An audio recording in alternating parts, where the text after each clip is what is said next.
Good morning. So in today's lecture we are going to discuss about the transformer on load condition. Okay, in last topic we discuss transformer, how transformer work on no load condition. So now starting from that, when transformer is on no load condition, at that time primary current I0 flows through the circuit, and because of that flux phi is set up in the core, and because of that on the secondary winding we will get voltage V2. Okay तो ये condition कब है कि जब transformer on no load condition पे है, जब no load पे काम करता है उस टाइम पे. ओके अब हम क्या करेंगे कि ट्रांसफार्मर है उसके सेकेंडरी के साथ हम लोड कनेक्ट करते हैं. ओके तो जब हम सेकेंडरी से लोड कनेक्ट करते हैं तो जो सेकेंडरी करंट I2 सेटअप होगा. ओके तो ये जो I2 करंट सेटअप होगा उसका magnitude and phase with respect to V2 load पे डिपेंड करता है. ओके तो अगर जो ये लोड रेजिस्टिव हुआ, अगर रेजिस्टिव लोड है हमारे पास तो रेजिस्टिव लोड की वजह से क्या होगा, सो I2 in phase with V2. Okay if load is inductive then I2 lags V2, and if your load is capacitive then I2 leads V2. Okay तो अब क्या होगा कि जब हमने लोड कनेक्ट करा है तो I2 करंट फ्लो होगा. I2 करंट फ्लो होने की वजह से उसका खुद का एक फ्लक्स प्रोड्यूस होगा. एक तो फ्लक्स है ही हमारे पास जो है मेन फ्लक्स,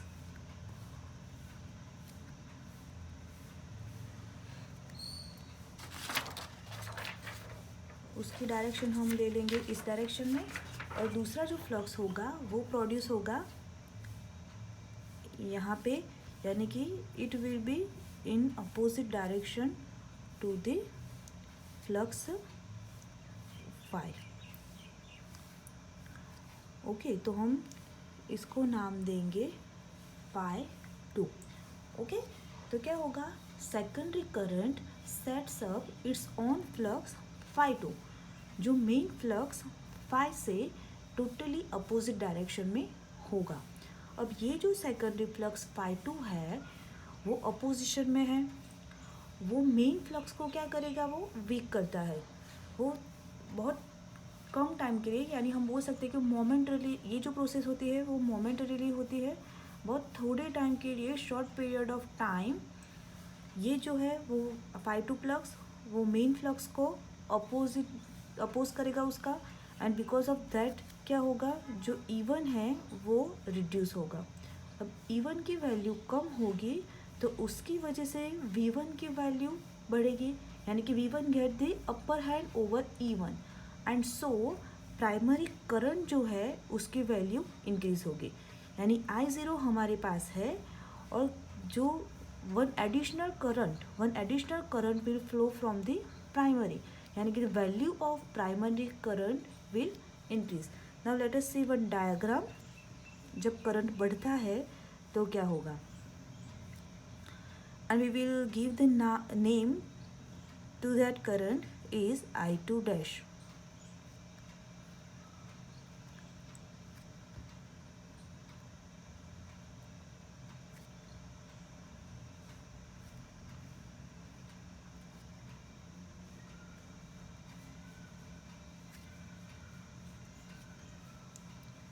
I0 जो करंट है और दूसरा करंट जो फ्लो होगा यानी one additional component, and we will give the name this I2 dash.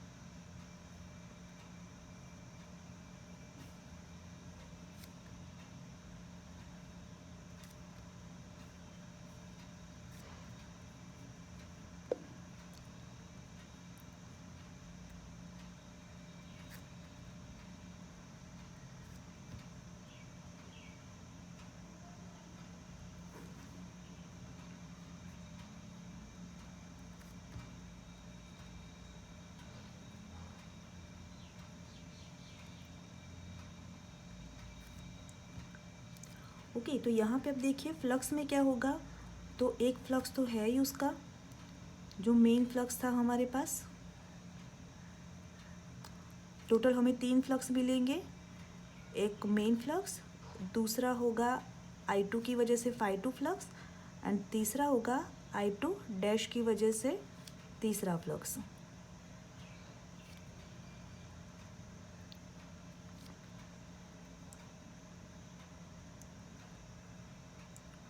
Okay, तो अगर हम इसको मेन फ्लक्स फाई ले रहे हैं तो उसकी अपोजिट डायरेक्शन में हमें कौन सा मिल रहा था, phi2 फ्लक्स, एंड phi2 की अपोजिट डायरेक्शन में हमें मिल रहा है phi2 डैश।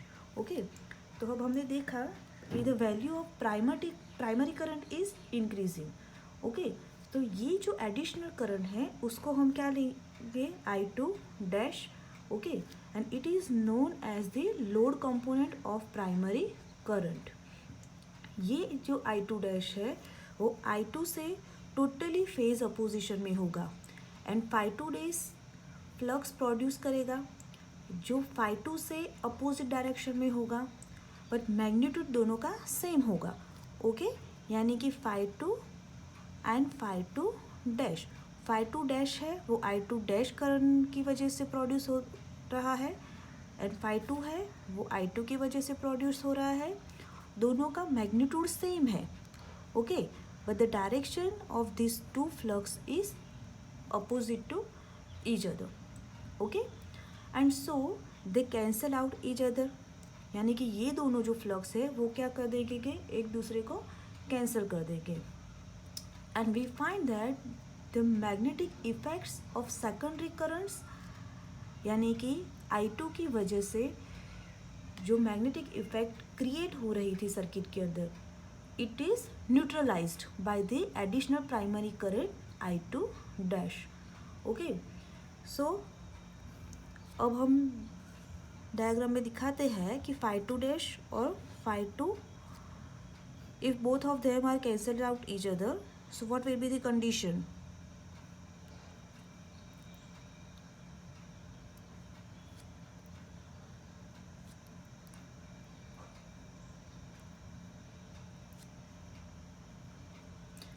यहाँ पे ये दोनों करंट हैं वो मिलके I1 करंट बना देंगे,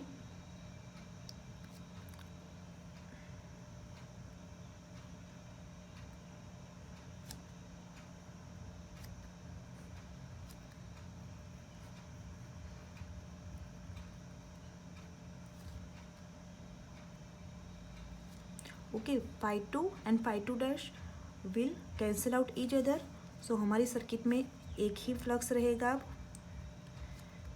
जो है मेन फ्लक्स। यहाँ पे हम करंट जो है वो रहेगा I2। ओके, तो अब क्या होगा कि जो भी लोड कंडीशन होगी, यानी रेजिस्टिव होगी, कैपेसिटिव होगी या इंडक्टिव होगी, net flux passing through the core is approximately the same as at no load condition. Okay, यानी कि phi2 डैश एंड phi2 दोनों एक दूसरे को कैंसिल कर देंगे, और उसकी वजह से जो नेट फ्लक्स है जो नो लोड कंडीशन पे था वही फ्लक्स हमें मिलेगा। मीन्स हैंस जब ट्रांसफार्मर ऑन लोड होता है, प्राइमरी वाइंडिंग में 2 करंट होते हैं। ओके, एक जो करंट हुआ वो मिला हमें I0, एंड दूसरा जो करंट मिला वो मिला हमें I2 डैश, यानी कि I2 डैश था वो क्या था, it will be in opposite direction to the I2। Okay, so we can write down like the primary current I1 is equal to I0 plus I2 dash, यानी the value of primary current I1 is factorial sum of no load primary current I0 and additional load component current I2 dash।